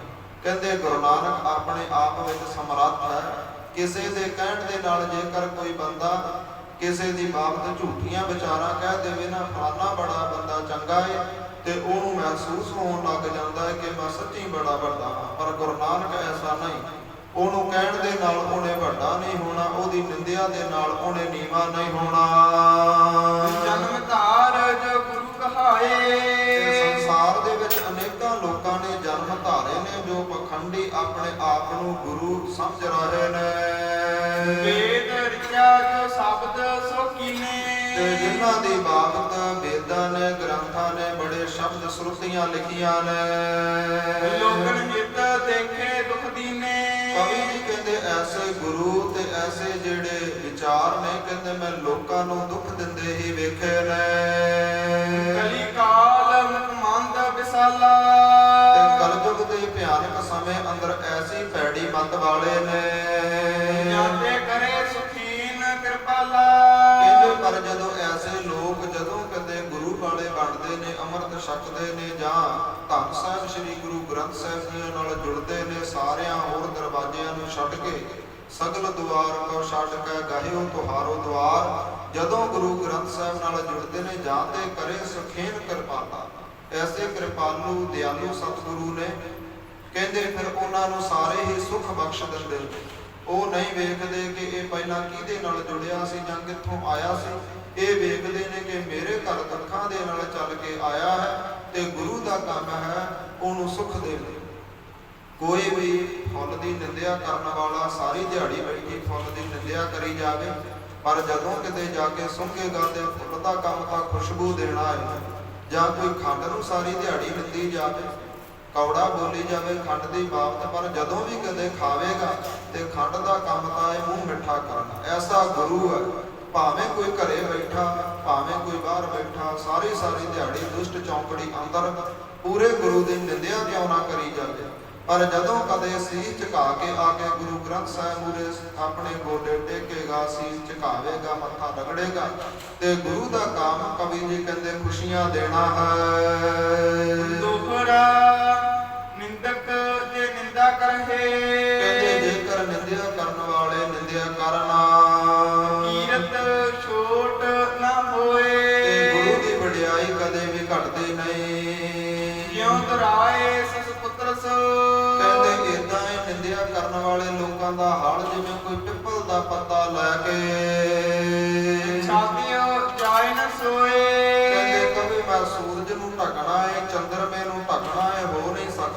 ਪਿੱਪਲ ਦਾ ਪੱਤਾ ਤੋੜ ਕੇ ਕਵੇ ਕਿ ਮੈਂ ਹੁਣ ਸੂਰਜ ਨੂੰ ਢੱਕ ਦੇਣਾ ਹੈ ਜਾਂ ਚੰਦਰਮੇ ਨੂੰ ਢੱਕ ਦੇਣਾ ਹੈ, ਹੋ ਨਹੀਂ ਸਕਦਾ। ਇਦਾਂ ਨਿੰਦਕਾਂ ਦੀ ਹਾਲਤ ਹੈ। ਚੌਪਈ ਜਿਉ ਰੱਬ ਕੋ ਅਲੂਕ ਮੁਖ ਨਿੰਦਹੇ। ਕਵੀ ਜੀ ਕਹਿੰਦੇ ਜਿਵੇਂ ਸੂਰਜ ਨੂੰ ਵੇਖ ਕਰਕੇ ਜਿਹੜੇ ਉੱਲੂ ਨੇ ਉਹ ਨਿੰਦਿਆ ਕਰਦੇ ਨੇ, ਇਦਾਂ ਹੀ ਗੁਰੂ ਨੂੰ ਵੇਖ ਕਰਕੇ ਨਿੰਦਿਆ ਕਰਨ ਵਾਲੇ ਲੋਕਾਂ ਦੀ ਹਾਲਤ ਉੱਲੂਆਂ ਵਰਗੀ ਹੈ। ਅੰਧ ਹੋਏ ਨਿਜ ਲੋਚਨ ਮੁੰਦਹੇ। ਕਹਿੰਦੇ ਜੇਕਰ ਹਜ਼ਾਰਾਂ ਉੱਲੂ ਇਕੱਠੇ ਹੋ ਕਰਕੇ ਅੱਖਾਂ ਬੰਦ ਕਰ ਲੈਣ ਤੇ ਕਹਿਣ ਦੇਣ ਕਿ ਸੂਰਜ ਅੱਜ ਚੜ੍ਹਿਆ ਹੀ ਨਹੀਂ, ਅੱਜ ਹਨੇਰਾ ਹੈ, ਏਦਾਂ ਥੋੜੀ ਹੁੰਦਾ ਹੈ। ਕਹਿੰਦੇ ਏਦਾਂ ਹਜ਼ਾਰਾਂ ਦੁਸ਼ਟ ਚੌਂਕੜੀ ਇਕੱਠੀ ਹੋ ਜਾਵੇ, ਬੜੇ ਵੱਡੇ ਇਕੱਠ ਹੋ ਜਾਣ, ਸਟੇਜ ਦੇ ਉੱਪਰ ਕੋਈ ਭਾਈ ਸਾਹਿਬ ਬੈਠਾ ਹੋਵੇ, ਨਿੰਦਿਆ ਕਰੀ ਜਾਵੇ ਤੇ ਮੂਹਰੇ ਹਜ਼ਾਰਾਂ ਦੀ ਗਿਣਤੀ ਸਿਰ ਮਾਰੀ ਜਾਵੇ ਕਿ ਸਾਡਾ ਭਾਈ ਸਾਹਿਬ ਸੱਚ ਅਤੇ ਗੁਰੂ ਨਾਨਕ ਇੱਕ ਆਮ ਬੰਦਾ ਹੈ, ਹਰਿਮੰਦਰ ਸਾਹਿਬ ਇੱਕ ਆਮ ਬਿਲਡਿੰਗ ਹੈ, ਐਸੀ ਨਿੰਦਿਆ ਕਰੀ ਜਾਵੇ। ਕਹਿੰਦੇ ਇਹਦੇ ਨਾਲ ਸੂਰਜ ਨੂੰ ਕਦੇ ਕੋਈ ਫਰਕ ਪਿਆ ਹੈ? ਕਹਿੰਦੇ ਇਸੇ ਪ੍ਰਕਾਰ ਗੁਰੂ ਨੂੰ ਵੀ ਕੋਈ ਫਰਕ ਨਹੀਂ ਪੈਂਦਾ। ਹਜ਼ਾਰਾਂ ਉੱਲੂ ਇਕੱਠੇ ਹੋ ਕਰਕੇ ਅੱਖਾਂ ਬੰਦ ਕਰ ਲੈਣ ਤੇ ਕਹਿ ਦੇਣ ਅੱਜ ਸੂਰਜ ਚੜ੍ਹਿਆ ਹੀ ਨਹੀਂ। ਕਹਿੰਦੇ ਇਸੇ ਪ੍ਰਕਾਰ ਕਦੇ ਸੂਰਜ ਚੜ੍ਹਨਾ ਭੁੱਲਦਾ ਨਹੀਂ, ਸੂਰਜ ਦਾ ਪ੍ਰਕਾਸ਼ ਘਟਦਾ ਨਹੀਂ, ਏਦਾਂ ਹੀ ਗੁਰੂ ਦੀ ਵੀ ਕਦੇ ਸੋਭਾ ਨਹੀਂ ਘਟੇ। ਮਾਰਤੰਡ ਘਟ ਹੋਏ ਨ ਜਾਈ। ਕਹਿੰਦੇ ਸੂਰਜ ਕਦੇ ਵੀ ਘਟਦਾ ਨਹੀਂ, ਚੜ੍ਹਨਾ ਭੁੱਲਦਾ ਨਹੀਂ, ਉਹ ਤਾਂ ਹਰ ਰੋਜ਼ ਉਸੇ ਵਾਂਗ ਪ੍ਰਕਾਸ਼ ਹੁੰਦਾ ਹੈ। ਦੀਪਤ ਸਭ ਲੋਕਨ ਸੁਖਦਾਈ। ਤੇ ਜਿਵੇਂ ਦੀਵਾ ਹਨੇਰੇ ਦੇ ਵਿੱਚ ਰੱਖ ਦੇਵੇ ਤੇ ਆਪਣੀ ਰੋਸ਼ਨੀ ਦੇ ਨਾਲ ਚਾਨਣ ਕਰਦਾ ਹੈ, ਸੁਖ ਦਿੰਦਾ ਹੈ। ਜਿਉ ਨਾਨਕ ਕੀਰਤ ਪ੍ਰਕਾਸ਼ੀ। ਏਦਾਂ ਗੁਰੂ ਨਾਨਕ ਦੀ ਜਿਹੜੀ ਕੀਰਤੀ ਹੈ ਉਹ ਪ੍ਰਕਾਸ਼ ਹੈ, ਵਡਿਆਈ ਪ੍ਰਕਾਸ਼ ਹੈ। ਦੀਪਤ ਜਹਾਂ ਤਹਿ ਨਿੰਦਕ ਨਾਸੀ। ਕਹਿੰਦੇ ਜਦੋਂ ਵੀ ਹਨੇਰੇ ਦੇ ਵਿੱਚ ਦੀਵਾ ਜਗਾ ਦਈਏ ਤੇ ਦੀਵਾ ਪ੍ਰਕਾਸ਼ ਹੁੰਦਾ ਹੈ, ਹਨੇਰਾ ਦੌੜ ਜਾਂਦਾ ਹੈ। ਏਦਾਂ ਗੁਰੂ ਦੀ ਵਡਿਆਈ, ਗੁਰੂ ਦਾ ਇਤਿਹਾਸ ਜਿਹੜੇ ਸਤਸੰਗੀ ਸੁਣਦੇ ਨੇ ਉਹਨਾਂ ਦੇ ਅੰਦਰ ਦੀਵੇ ਵਾਂਗ ਪ੍ਰਕਾਸ਼ ਆਉਂਦਾ ਹੈ। ਜੋ ਨਿੰਦਿਆ ਦੇ ਕੁਝ ਕਣ ਹੁੰਦੇ ਨੇ ਨਾ ਉਹ ਨਾਸ਼ ਹੋ ਜਾਂਦੇ ਨੇ, ਦੂਰ ਹੋ ਜਾਂਦੇ ਨੇ। ਆਸ਼ਰਮ ਵਰਨ ਚਤੁਰਗ ਸਤਾਰਾ। ਕਹਿੰਦੇ ਜਿਹੜੇ ਚਾਰ ਆਸ਼ਰਮ ਨੇ, ਚਾਰੇ ਵਰਨ ਨੇ, ਸ੍ਰੀ ਗੁਰ ਕੀਰਤ ਕਰਹਿ ਉਚਾਰਾ। ਉਹ ਸਾਰੇ ਹੀ ਗੁਰੂ ਦੀ ਕੀਰਤੀ ਵਡਿਆਈ ਕਰਦੇ ਨੇ। ਤੁਰਕ ਸਭੈ ਤੁਰਕਨ ਕੇ ਪੀਰੂ। ਤੇ ਜਿਹੜੇ ਇਸਲਾਮ ਧਰਮ ਦੇ ਅੰਦਰ ਸੱਚੇ ਮੁਸਲਮਾਨ ਨੇ, ਜਿਹੜੇ ਪੀਰਾਂ ਦੇ ਪੀਰ ਨੇ, ਜਨਹਿ ਨਾਨਕ ਗੁਣੀ ਕਹੀਰੂ। ਉਹ ਜਾਣਦੇ ਨੇ ਗੁਰੂ ਨਾਨਕ ਵਰਗਾ ਕੋਈ ਨਹੀਂ, ਉਹ ਗੁਣਾ ਦੀ ਖਾਣ ਹੈ, ਉਹ ਗੁਣਾ ਦਾ ਸਮੁੰਦਰ ਹੈ। ਕਲਾਵਾਨ ਸਿਧਨਾਥ ਜੇ ਜਹਤ ਹੈ। ਕਹਿੰਦੇ ਜਿੱਥੇ ਜਿੱਥੇ ਵੀ ਕਹਿੰਦੇ 83 ਸਿੱਧ ਨੌਨਾਥ ਇਹਨਾਂ ਦੀ ਅੰਸ਼ ਵੰਸ਼ ਬੈਠੀ ਹੈ, ਆਪਣੇ ਆਪ ਨੂੰ ਬੜੀ ਸ਼ਕਤੀ ਵਾਲੇ ਸਮਝਦੇ ਨੇ। ਸ੍ਰੀ ਗੁਰ ਕੀਰਤ ਪੂਰਨ ਸਭ ਮਹਿ। ਕਹਿੰਦੇ ਇਹ ਸਾਰਿਆਂ ਦੇ ਅੰਦਰ ਹੀ ਗੁਰੂ ਦੀ ਕੀਰਤੀ ਵਡਿਆਈ ਹੁੰਦੀ ਹੈ ਕਿ ਗੁਰੂ ਵਰਗਾ ਕੋਈ ਨਹੀਂ। ਜਿਹ ਲੋ ਹੈ ਵਿਸਤਤ ਸੋ ਅਵਨੀ। ਜਿੱਥੇ ਜਿੱਥੇ ਵੀ ਗੁਰੂ ਨਾਨਕ ਲੇਵਾ ਸਿੱਖ ਸੰਗਤ ਸ਼ਰਧਾ ਭਾਵਨਾ ਵਾਲੀ ਵਿਚਰਦੀ ਹੈ, ਸਰਬ ਖਾਨ ਮਹਿ ਕੀਰਤ ਰਵਨੀ। ਕਹਿੰਦੇ ਉੱਥੇ ਉੱਥੇ ਗੁਰੂ ਦੀ ਵਡਿਆਈ ਉਪਮਾ ਹੁੰਦੀ ਹੈ। ਤੋਰੇ ਉਤੇ ਨਿਵਾਸ ਮੁਕਾਮਾ। ਤੇ ਐਸਾ ਗੁਰੂ ਹੈ ਜਿਹਨੇ ਹੰਕਾਰ ਦੇ ਮਕਾਨ ਤੋੜ ਦਿੱਤੇ ਨੇ। ਸਭ ਉੱਪਰ ਰਾਜਤ ਅਬਰਾਮਾ। ਤੇ ਸਾਰੇ ਸੰਸਾਰ ਦੇ ਉੱਪਰ ਸੋਭਾ ਹੋ ਰਹੀ ਹੈ ਗੁਰੂ ਨਾਨਕ ਦੀ, ਗੁਰੂ ਨਾਨਕ ਦੀ ਵਡਿਆਈ ਹੋ ਰਹੀ ਹੈ, ਛਾ ਰਹੀ ਹੈ। ਜਿੱਥੇ ਜਿੱਥੇ ਵੀ ਕੋਈ ਸ਼ਰਧਾ ਵਾਲਾ ਬੈਠਾ ਹੈ, ਭਾਵਨਾ ਵਾਲਾ ਬੈਠਾ ਹੈ, ਉਹ ਗੁਰੂ ਦੀ ਵਡਿਆਈ ਕਰਦਾ ਹੈ, ਗੁਰੂ ਦੀ ਉਪਮਾ ਕਰਦਾ ਹੈ, ਗੁਰੂ ਲਈ ਜੂਝਦਾ ਹੈ, ਮਰਦਾ ਹੈ। ਕਹਿੰਦੇ ਐਸਾ ਸੰਸਾਰ ਹੈ, ਐਸੇ ਸੰਸਾਰ ਦੇ ਉੱਪਰ ਜਿਹੜੇ ਸ਼ਰਧਾ ਭਾਵਨਾ ਵਾਲੇ ਕਵੀ ਜੀ ਕਹਿੰਦੇ ਲੋਕ ਨੇ ਉਹ ਦੁੱਧ ਦੇ ਵਰਗੇ ਨੇ, ਤੇ ਜਿਹੜੇ ਨਿੰਦਕ ਨੇ ਕਹਿੰਦੇ ਉਹਨਾਂ ਦੀ ਔਕਾਤ ਮੱਖੀਆਂ ਵਰਗੀ ਹੈ। ਕਹਿੰਦੇ ਜਿਹੜੇ ਸ਼ਰਧਾ ਭਾਵਨਾ ਵਾਲੇ ਨੇ ਉਹ ਕਮਲ ਦੀਆਂ ਫੁੱਲਾਂ ਵਰਗੀ ਜੀਵਨੀਆਂ ਸਤਸੰਗਾਂ ਮੰਨਦੇ ਨੇ ਜਿਹੜੇ, ਤੇ ਕਹਿੰਦੇ ਜਿਹੜੇ ਦੂਜੇ ਲੋਕ ਨੇ ਨਿੰਦਕ ਕਹਿੰਦੇ ਉਹ ਉੱਲੂਆਂ ਵਰਗੇ ਨੇ। ਐਸਾ ਕਵੀ ਜੀ ਹੁਣਾਂ ਨੇ ਅੱਜ ਸਮਝਾਇਆ ਹੈ। ਇੱਥੇ ਸ਼ਰਧਾ ਵਾਲੇ ਦੀ, ਨਿੰਦਕ ਦੀ, ਦੋਨਾਂ ਦੀ ਇੱਥੇ ਗੱਲ ਕੀਤੀ ਹੈ ਕਵੀ ਜੀ ਹੁਣਾਂ ਨੇ। ਤੇ ਗੁਰੂ ਸਾਹਿਬ ਜੀ ਕਿਰਪਾ ਕਰਨ ਸਾਡੇ ਅੰਦਰ ਗੁਰ ਇਤਿਹਾਸ ਪ੍ਰਤੀ ਸ਼ਰਧਾ ਭਾਵਨਾ ਹਮੇਸ਼ਾ ਹੀ ਬਣੀ ਰਹੇ। ਐਸਾ ਦਿਨ ਨਾ ਚੜੇ, ਐਸੀ ਸਵੇਰ ਨਾ ਆਵੇ, ਐਸਾ ਸਵਾਸ ਨਾ ਆਵੇ ਜਦੋਂ ਅਸੀਂ ਗੁਰੂ ਦੇ ਖਿਲਾਫ ਬੋਲੀਏ, ਗੁਰੂ ਘਰਾਂ ਦੇ ਖਿਲਾਫ ਬੋਲੀਏ, ਗੁਰ ਇਤਿਹਾਸ ਦੇ ਖਿਲਾਫ ਬੋਲੀਏ, ਗੁਰਬਾਣੀ ਦੇ ਖਿਲਾਫ ਹੰਕਾਰ ਦੇ ਵਿੱਚ ਆ ਕੇ ਬੋਲੀਏ। ਐਸਾ ਦਿਨ ਮਹਾਰਾਜ ਸਾਡੀ ਜ਼ਿੰਦਗੀ ਵਿੱਚ ਨਾ ਲੈ ਕੇ ਆਉਣ। ਆਏ ਦਿਨ ਗੁਰੂ ਦੇ ਉੱਪਰ ਸ਼ਰਧਾ ਭਾਵਨਾ ਸਾਡੀ ਵੱਧਦੀ ਜਾਵੇ, ਯਕੀਨ ਭਰੋਸਾ ਵੱਧਦਾ ਜਾਵੇ। ਐਸੀ ਗੁਰੂ ਸਾਡੇ ਉੱਪਰ ਕਿਰਪਾ ਕਰ। ਇੱਥੇ ਹੀ ਅੱਜ ਵਿਸ਼ਰਾਮ ਲੈਂਦੇ ਹਾਂ। ਆਉਣ ਵਾਲਾ ਗੁਰ ਇਤਿਹਾਸ ਕੱਲ ਦੀਆਂ ਕਥਾ ਵਿਚਾਰਾਂ ਦੇ ਵਿੱਚ ਵਿਚਾਰਾਂਗੇ ਜੀ। ਹੋਈਆਂ ਭੁੱਲਾਂ ਚੁੱਕਾਂ ਦੀ ਖਿਮਾ ਬਖਸ਼ਣੀ, ਗੁਰੂ ਦਾ ਇਤਿਹਾਸ ਸ਼ਬਦ ਜਾਣ ਕੇ ਆਪਣੇ ਹਿਰਦਿਆਂ ਵਿੱਚ ਵਸਾਉਣਾ, ਤਾਂ ਜੋ ਸਾਡਾ ਲੋਕ ਅਤੇ ਪਰਲੋਕ ਸਬਰ ਸਕੇ। ਆਓ ਆਨੰਦ ਸਾਹਿਬ ਦੀ ਗੁਰਬਾਣੀ ਨਾਲ ਜੁੜੀਏ, ਸਮਾਪਤੀ ਕਰੀਏ। ਸਤਨਾਮ ਸ਼੍ਰੀ ਵਾਹਿਗੁਰੂ ਸਾਹਿਬ ਜੀ। ਰਾਮਕਲੀ ਮਹੱਲਾ ਤੀਜਾ। ਆਨੰਦ ਇੱਕ ਓੰਕਾਰ ਸਤਿਗੁਰ ਪ੍ਰਸਾਦ। ਆਨੰਦ ਭਇਆ ਮੇਰੀ ਮਾਏ, ਸਤਿਗੁਰੂ ਮੈਂ ਪਾਇਆ। ਸਤਿਗੁਰ ਕਾ ਪਾਇਆ ਸਹਿਜ ਸੇਤੀ, ਮਨ ਵਜੀਆਂ ਵਾਧਾਈਆਂ। ਰਾਗ ਰਤਨ ਪਰਵਾਰ ਭਰੀਆ, ਸ਼ਬਦ ਗਾਵਣ ਆਇਆ। ਸ਼ਬਦੋ ਤਾ ਗਾਵਹ ਹਰੀ ਕੇਰਾ, ਮਨ ਜਿਨੀ ਵਸਾਇਆ। ਕਾਹੈ ਨਾਨਕ ਆਨੰਦ ਹੋਆ, ਸਤਿਗੁਰੂ ਮੈਂ ਪਾਇਆ। ਏ ਮਨ ਮੇਰਿਆ ਤੂੰ ਸਦਾ ਰਹੋ ਹਰ ਨਾਲੇ, ਹਰ ਨਾਲ ਰਹੋ ਤੂੰ ਮਨ ਮੇਰੇ। ਦੁਖ ਸਭ ਵਿਸਾਰਨਾ, ਅੰਗੀਕਾਰ ਹੋ ਕਰੇ ਤੇਰਾ ਕਾਰਜ ਸਭ ਸਵਾਰਨਾ। ਸਭਨਾ ਗੱਲਾਂ ਸਮਰੱਥ ਸੁਆਮੀ, ਸੋ ਕਿਉ ਮਨ ਹੋ ਵਿਸਾਰੀ। ਕਾਹੈ ਨਾਨਕ ਮਨ ਮੇਰੇ ਸਦਾ ਰਹੋ ਹਰ ਨਾਲੇ। ਸਾਚੇ ਸਾਹਿਬਾ ਕਿਆ ਨਾਹੀ ਕਰ ਤੇਰਾ, ਕਰਤਾ ਤੇਰਾ ਸਭ ਕੁਛ ਹੈ। ਜਿਸ ਤੇਰੇ ਸੋ ਭਾਵੈ, ਸਦਾ ਸਿਫਤ ਸਲਾਹ ਤੇਰੀ, ਨਾਮ ਮਨ ਵਸਾਵੈ। ਨਾਮ ਜਿਨ ਕਾ ਮਨ ਵਸਿਆ, ਵਾਜੇ ਸ਼ਬਦ ਕਹੇ। ਗਾਹੈ ਨਾਨਕ ਸੱਚੇ ਸਾਹਿਬ ਕਿਆ ਨਾਹੀ ਕਰ ਤੇਰਾ। ਸਾਚਾ ਨਾਮ ਮੇਰਾ ਆਧਾਰੋ, ਸਾਚ ਨਾਮ ਆਧਾਰ ਮੇਰਾ। ਜਿਨ ਭੁੱਖਾਂ ਸਭ ਗਵਾਈਆਂ, ਕਰ ਸਾਤ ਸੁਖ ਮਨ ਆਏ ਵਸਿਆ। ਜਿਨ ਇੱਛਾ ਸਭ ਬੁਝਾਈਆਂ, ਸਦਾ ਕੁਰਬਾਨ ਕੀਤਾ ਗੁਰ ਬਿਟਹੁ। ਜਿਸ ਦੀਆਂ ਇਹ ਵਡਿਆਈਆਂ, ਕਾਹੈ ਨਾਨਕ ਸੁਨਹੁ ਸੰਤਹੁ। ਸ਼ਬਦ ਤਰਹੁ ਪਿਆਰੋ, ਸਾਚਾ ਨਾਮ ਮੇਰਾ ਆਧਾਰੋ। ਵਾਜੇ ਪੰਜ ਸ਼ਬਦ ਤਿਤ ਘਰ ਸੁਭਾਗੈ, ਘਰ ਸੁਭਾਗੈ ਸ਼ਬਦ ਵਾਜੇ। ਕਲਾ ਜਿਤ ਕਰ ਧਾਰਿਆ, ਪੰਜ ਦੂਤ ਤੁਧ ਵਾਸ ਕੀਤੇ। ਕਾਲ ਕੰਟਕ ਮਾਰਿਆ, ਗੁਰ ਕਰਮ ਪਾਇਆ। ਤੁਧ ਜਿਨ ਕਉ ਸੇ ਨਾਮ ਹਰਿ ਕੈ ਲਾਗੇ। ਕਾਹੈ ਨਾਨਕ ਤੈ ਸੁਖ ਹੋਆ, ਤਿਤ ਕਰ ਅਨਹਦ ਵਾਜੇ। ਅਨੰਦ ਸੁਨਹੁ ਵੱਡ ਭਾਗੀ ਹੋ, ਸਗਲ ਮਨੋਰਥ ਪੂਰੇ। ਪਾਰ ਬ੍ਰਹਮ ਪ੍ਰਭ ਪਾਇਆ, ਉਤਰੇ ਸਗਲ ਵਿਸੂਰੇ। ਦੁਖ ਰੋਗ ਸੰਤਾਪ ਉਤਰੇ, ਸੁਣੀ ਸੱਚੀ ਬਾਣੀ। ਸੰਤ ਸਾਜਨ ਭਏ ਸਭ ਸੇ ਪੂਰੇ, ਗੁਰ ਤੇ ਜਾਣੀ। ਸੁਣਤੇ ਪੁਨੀਤ ਕਹਤੇ ਪਵਿੱਤ, ਸਤਿਗੁਰ ਰਹਿਆ ਭਰਪੂਰੇ। ਬਿਨਵੰਤ ਨਾਨਕ ਗੁਰ ਚਰਨ ਲਾਗੇ, ਵਾਜੇ ਅਨਹਦ ਪੂਰੇ। ਸਲੋਕ ਪਵਨ ਗੁਰੂ ਪਾਣੀ ਪਿਤਾ, ਮਾਤਾ ਧਰਤ ਮਾਤ। ਦਿਵਸ ਰਾਤ ਦੁਇ ਦਾਈ, ਤਾਇਆ ਖੇਲੇ ਸਗਲ ਜਗਤ। ਚੰਗਿਆਈਆ ਬੁਰਿਆਈਆ, ਵਾਚਾ ਧਰਮ ਹਦੂਰ। ਕਰਮੀ ਆਪੋ ਆਪਣੀ, ਕੇ ਨੇੜੇ ਕੇ ਦੂਰ। ਜਿਨੇ ਨਾਮ ਧਿਆਇਆ,